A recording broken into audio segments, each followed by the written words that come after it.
ನಮಸ್ಕಾರ ವೀಕ್ಷಕರೇ, ನಾಲತವಾಡ ಶ್ರೀ ಶರಣವೀರೇಶ್ವರ ಯೂಟ್ಯೂಬ್ ಚಾನಲ್ಗೆ ಸ್ವಾಗತ. ನಾನು ಕಾಶಿನಾಥ್. ಬಸವೇಶ್ವರ ವೃತ್ತದಲ್ಲಿ ಬಿಜೆಪಿ ಅಭ್ಯರ್ಥಿ ರಮೇಶ್ ಜಿಗಜಿಣಗಿ ಗೆಲುವಿನ ನಂತರ ವಿಜಯೋತ್ಸವ ಆಚರಿಸಿದ ಬಿಜೆಪಿ ಕಾರ್ಯಕರ್ತರು.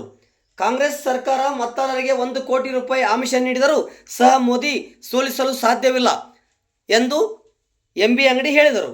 ಲೋಕಸಭಾ ಚುನಾವಣೆಯ ವಿಜಯಪುರ ಎಸ್ಸಿ ಮೀಸಲು ಕ್ಷೇತ್ರದ ಬಿಜೆಪಿ ಅಭ್ಯರ್ಥಿ ರಮೇಶ್ ಜಿಗಜಿಣಗಿ ಗೆಲುವು ಸಾಧಿಸಕ್ಕೆ ಪಟ್ಟಣದಲ್ಲಿ ಬಿಜೆಪಿ ಕಾರ್ಯಕರ್ತರು ಅದ್ದೂರಿಯಾಗಿ ವಿಜಯೋತ್ಸವ ಆಚರಿಸಿದರು.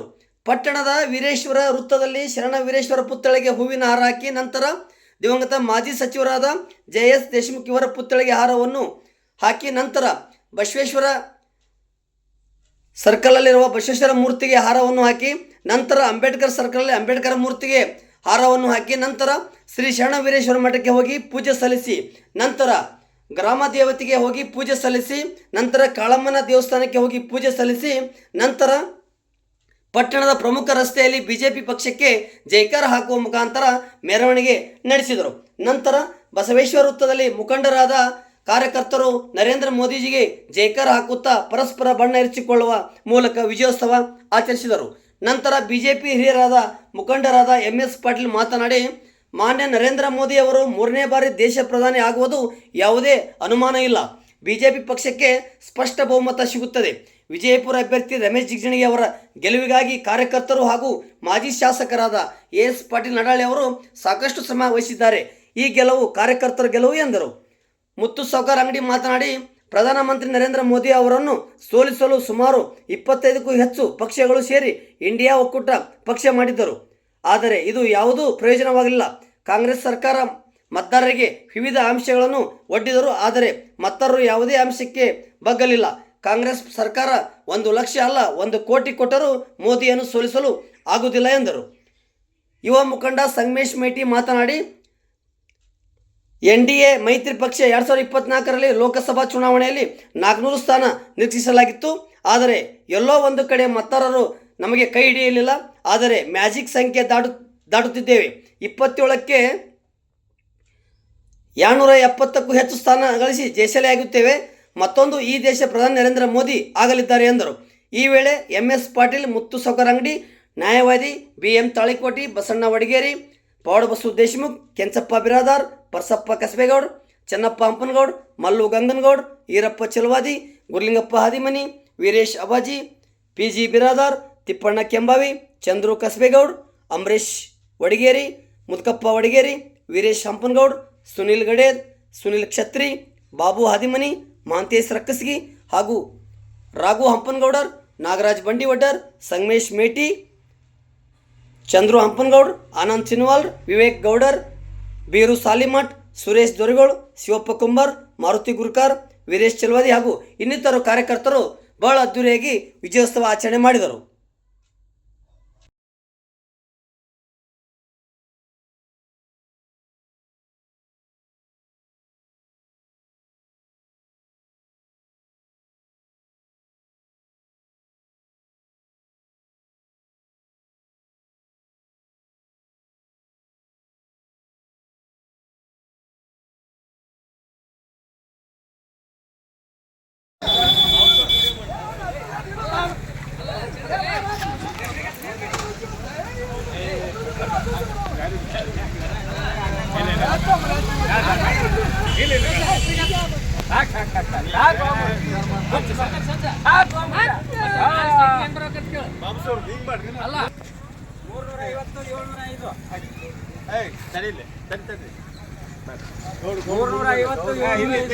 ಫೋಟೋ ತೆಗಿ.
ಮೋದಿ ಅವರಿಗೆ ನರೇಂದ್ರ ಮೋದಿ ಅವರಿಗೆ ನರೇಂದ್ರ ಮೋದಿ ಅವರಿಗೆ ರಮೇಶ್ ಜಿಗಜಿಣಗಿ ಅವರಿಗೆ ರಮೇಶ್ ಜಿಗಜಿಣಗಿ ಅವರಿಗೆ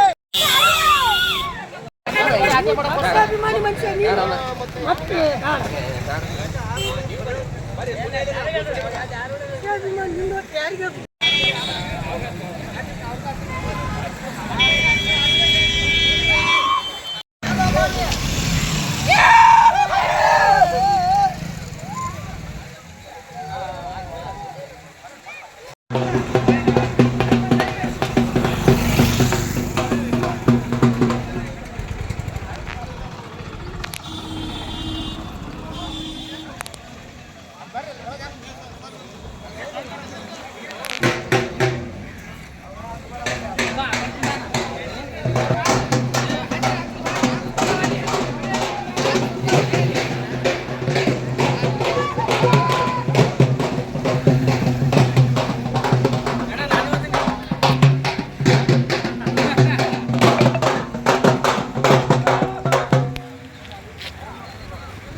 ಗೌಡ ಬರ್ತಾರೆ ಗೌಡ ಬರ್ತಾರೆ ಗೌಡ್ದು ಬರತ್ತಾರೆ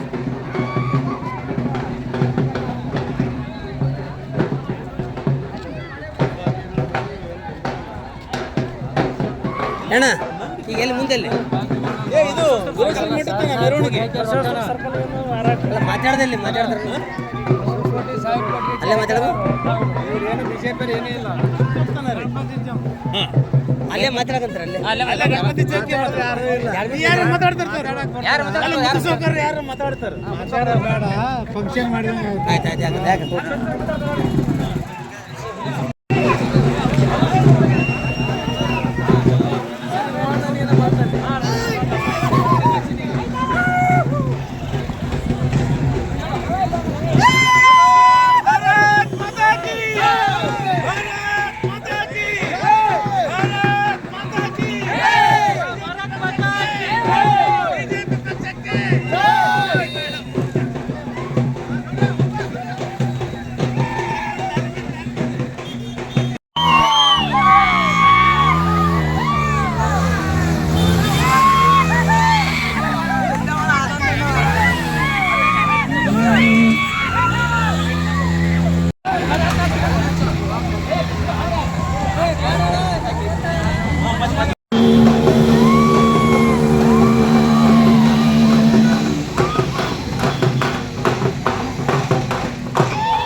ಸಂಗು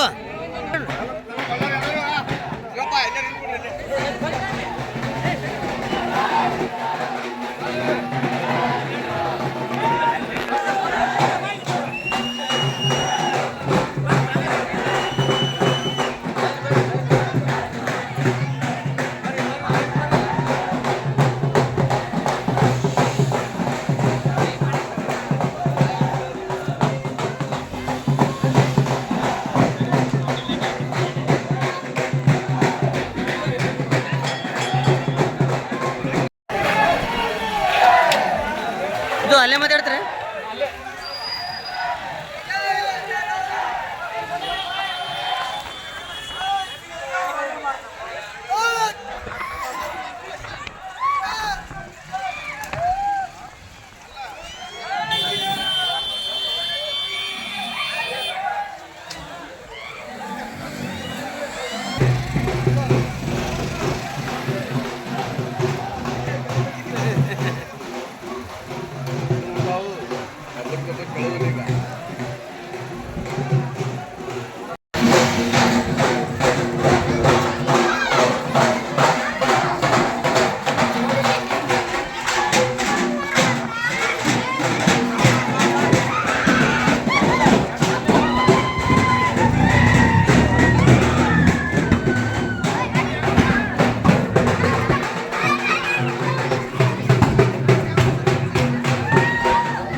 ನಮ್ಮ ತುಂಬಾ ಖುಷಿಯಾಗಿ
ನನ್ನ ಫೋಟೋ ನಾಳೆಗೆ ಇರ್ಬೇಕು ನೋಡ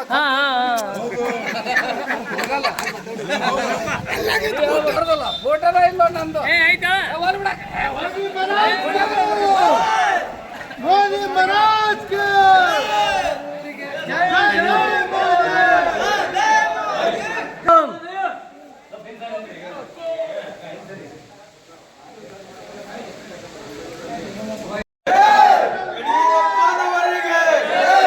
ಬಿಜೆಪಿ ಸರ್ಕಾರಕ್ಕೆ ನರೇಂದ್ರ ಮೋದಿಜಿ ಅವರಿಗೆ ಬಿಜೆಪಿ ಸರ್ಕಾರಕ್ಕೆ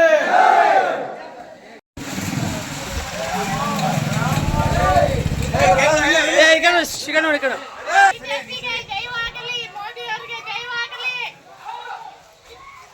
ಇನ್ನೂ ಬರ್ಬೇಕು ಸೀಟು ಅವ್ರು ಮಾಡತಕ್ಕದ್ದು ನೋಡ್ಬೇಕಾದ್ರೆ ಇನ್ನ ಬರ್ಬೇಕಾಗಿತ್ತು, ಸೀಟು ಬಂದಿಲ್ಲ. ಇಷ್ಟು ಹೆಮ್ಮೆಯಿಂದ ನಾವು ಹೇಳ್ಕೊಳಕ್ ಸಾಧ್ಯ. ಅಮ್ಮ ಕರ್ನಾಟಕ ರಾಜ್ಯದಾಗ ಎಷ್ಟು ಬರೋ ಇದುವರೆಗೂ ನಾ ಬಿಜೆಪಿಗೆ ಮುಡುಪು. ಪಕ್ಕ ಬಿಜೆಪಿ ಹಾಕ್ತಾರೆ. ಬಿಜೆಪಿ ನನ್ನ ಜೀವನ ಏನು ಮಾಡ್ಯಾರ ಅವ್ರು ನಿಮ್ಗೆ? ಏನು ಮೋದಿ ಏನು ಮಾಡ್ಯಾರ? ಮಾಡ್ಲಿ ಮಟ್ಲಿ ಬಿಡ್ಲಿ, ಇಡೀ ಊರಿಗೆ ದೇಶಕ್ಕೆ ಉದ್ಧಾರ ಮಾಡ್ಯಾರ. ಅದು ಒಂದು ಅಭಿಮಾನ ನನಗೈತಿ. ನಾ ಐತಿ. ಇರುವವರೆಗೂ ನೀವು ಪಕ್ಕ ಓಟ್ ಮಾಡಿದ್ರಿ ಮದುವೆಗೆ? ನಾ ಪಕ್ಕ ಹುಟ್ಟಪ್ಲೇನೆ ಬಿಜೆಪಿಗೆ ಬಂದೈತೆ. ನಮ್ಮ ಮನೆತನ ನಾ ಬಿಜೆಪಿಗೆ ಮರಣ ಹೋದ್ರೂ ಪರವಾಗಿಲ್ಲ, ಬಿಜೆಪಿ ಪರವಾಗಿಲ್ಲ. ಅಂದಾಜು 28ಕ್ಕೆ 28 ಬರ್ಬೇಕಾಗಿತ್ತು. ಹಾಂ ಈ ಕಮ್ಮನವನ್ರಿ ಒಂದೆರಡು ಕಮ್ಮಿ ಬಂದಾವ, ಆದ್ರೂ ನಮ್ಗೆ ಹೆಮ್ಮೆ ಐತಿ. ಹೆಮ್ಮೆ ಐತಿ. ಹೆಮ್ಮೆ ಐತಿ. ನಿಮ್ಮ ಹೆಸರಮ್ಮ? ಅನ್ನಪೂರ್ಣ ಬಸಪ್ಪ ಹಾದಿಮನಿ. ಆದಿಮನಿ. ಒಟ್ಟ ನಮ್ದೇ. ಹಾಂ ನಾವು ಹೆಮ್ಮೆಯಿಂದ ಹೇಳ್ಕೊತೀವಿ. ಯಾವ ಸರ್ಕಾರ ನಿಮ್ದು ಯಾವ್ದ್ರಿ? ಬಿಜೆಪಿ ಸರ್ಕಾರ. ಸರ್ಕಾರ. ಬಿಜೆಪಿಗೆ ಜಯವಾಗಲಿ. 2024ನೇ ಚುನಾವಣೆ ನಿಮಿತ್ತ ಹಮ್ಮಿಕೊಂಡಂತ ಪೂರ್ವಭಾವಿ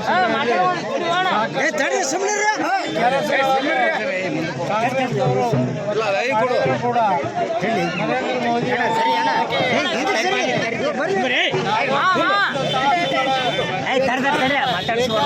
ಒಂದು ಗುಡಿಯಲ್ಲಿ ಜ್ಞಾನವನ್ನು ಮಾಡಿ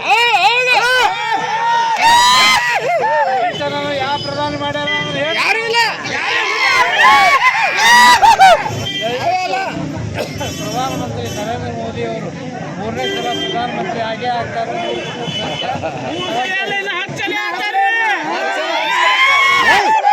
ದಯವಿಟ್ಟು ಇಂಥ ದೊಡ್ಡ ಕಾರ್ಯಕ್ರಮ ಮಾಡ್ತಿದ್ದೆವು. ಪರ್ಮಿಷನ್ ಪೊಲೀಸರಿಲ್ಲ. ಎಲ್ಲರಿಗೂ ಅಭಿನಂದನೆಗಳನ್ನು ಸಲ್ಲಿಸಿ 2024ರ ಲೋಕಸಭೆ ಚುನಾವಣೆ ಫಲಿತಾಂಶ ನಿಮ್ಮೆಲ್ಲರ ಕಣ್ಣೆದುರಿಗೆ ಇದ್ದು ನಮ್ಮ NDA ಒಕ್ಕೂಟ ಸುಮಾರು 300 ಸ್ಥಾನಗಳನ್ನು ಗಳಿಸಿದೆ. ಇನ್ನು ಕೆಲವು ಮತಕ್ಷೇತ್ರಗಳಲ್ಲಿ ಫಲಿತಾಂಶ ವಿಳಂಬವಾದ್ದರಿಂದ ಇನ್ನೂ ಪಕ್ಷ ನೇತೃತ್ವದ NDA ಒಕ್ಕೂಟ ಪಡೆಯಲಿದೆ. ಈ ಒಂದು ಗೆಲುವು ಬಹಳ ಪ್ರಚಂಡವಾದ ಗೆಲುವು. ಯಾಕಪ್ಪ ನಾನು ಹೇಳ್ತೀನಿ, ಮಾಧ್ಯಮ ಸಮೀಕ್ಷೆಗಳು 350 ಹೇಳ್ತಿದ್ವು. 350ರಿಂದ 300ಕ್ಕೆ ಬಂದರೂ ಕೂಡ ನಾನು ಪ್ರಚಂಡವಾದ ಗೆಲುವು ಅಂತ ಹೇಳ್ತೇನೆ. ಯಾಕೆ ಹೇಳ್ತೀನಪ್ಪ ಅಂದ್ರೆ, ದೇಶದಲ್ಲಿ ಸುಮಾರು 26 ವಿರೋಧ ಪಕ್ಷಗಳು ತಮ್ಮ ಪಕ್ಷದ ತತ್ವ ಸಿದ್ಧಾಂತಗಳನ್ನು ಮರೆತು ಒಂದು ಒಗ್ಗಟ್ಟು ಮಾಡಿಕೊಂಡು ಒಂದು ಇಂಡಿಯಾ ಒಕ್ಕೂಟವನ್ನು ಮಾಡಿಕೊಂಡು, ಎಲ್ಲ ಪಕ್ಷಗಳ ಸಿದ್ಧಾಂತನೇ ಬೇರೆ ಆದರೂ ಕೂಡ ಅವರು ಕೇವಲ ನರೇಂದ್ರ ಮೋದಿ ಅವ್ರನ್ನ ಭಾರತೀಯ ಜನತಾ ಪಕ್ಷವನ್ನು ಕೆಳಗಿಳಿಸುವ ಉದ್ದೇಶದಿಂದ ಒಂದು ಒಪ್ಪಂದವನ್ನು ಮಾಡಿಕೊಂಡು ಹೋರಾಡಿದರು. ಅದರಲ್ಲಿ ಗೆದ್ದಿದ್ದು ನರೇಂದ್ರ ಮೋದಿ ಅವರು ಮಾತ್ರ. ಯಾಕಂದ್ರೆ ಕಾಂಗ್ರೆಸ್ ಪಕ್ಷದವ್ರು ಒಂದು ಚಾಳಿಸ್ ಇರುತ್ತಪ್ಪ. ಏನಪ್ಪ ಅಂದ್ರೆ, ಯಾವ್ದಾರು ಚುನಾವಣೆ ಬರೋದ 2,000 ಕೊಡ್ತೀನಿ ಅನ್ನೋದು, 4,000 ಕೊಡ್ತೀನಿ ಅನ್ನೋದು, 50,000 ಕೊಡೋದು. ಭಾರತೀಯ ಮತದಾರ ಏನಪ್ಪ ಅಂದ್ರೆ, 1 ಕೋಟಿ ರೂಪಾಯಿ ಕೊಟ್ಟರು ನರೇಂದ್ರ ಮೋದಿ ಅವರು ಬಿಟ್ಕೊಡೋದು. ಈ ಒಂದು ಗೆಲುವಿಗೆ ರಮೇಶ್ ಜಿಗಜಿಣಗಿ ಅವರಿಗೆ ನಾನು ಮುದ್ದೇಬೇಳ ತಾಲೂಕಿನ ಎಲ್ಲ ಭಾರತೀಯ ಜನತಾ ಪಕ್ಷದ ಪರವಾಗಿ ಅನಂತ ಶುಭಾಶಯಗಳನ್ನ ಈ ವೇದಿಕೆ ಮೂಲಕ, ಈ ಮಾಧ್ಯಮ ಮುಖಾಂತರ ತಿಳಿಸ್ತೇನೆ. ಭಾರತೀಯ ಜನತಾ ಪಕ್ಷ ಸುಮಾರು 5ರಿಂದ 6,000 ಮತಗಳ ಮುನ್ನಡೆಯನ್ನು ಪಡೆದು ಜಿಗಜಿಣಿಯರ ಗೆಲುವು ವಿಶೇಷವಾಗಿ ತಾಲೂಕಿನ ಕಾರ್ಯಕರ್ತರ ಸಮಿತಿ ಉದ್ದೇಶಿಸಿ MS ಪಾಟೀಲ್ ಕೂಡ 2 ಮಾತು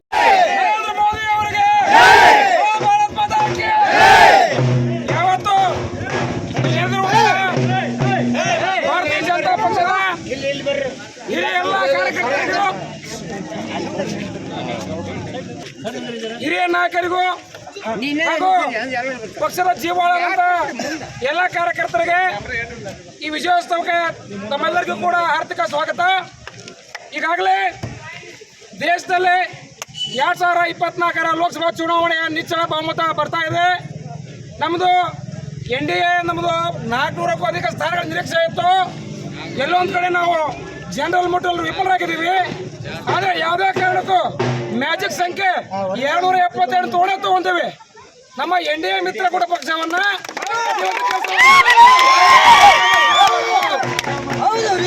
ನರೇಂದ್ರ ಮೋದಿ ಅವರು ಮಗದೊಮ್ಮೆ ಪ್ರಧಾನಮಂತ್ರಿ ಆಯ್ಕೆ ಆಗ್ತಾರಂದ್ರೆ ಅದರಲ್ಲಿ ಯಾವುದೇ ಸಂಶಯ ಮಾತಿಲ್ಲ. ಈಗ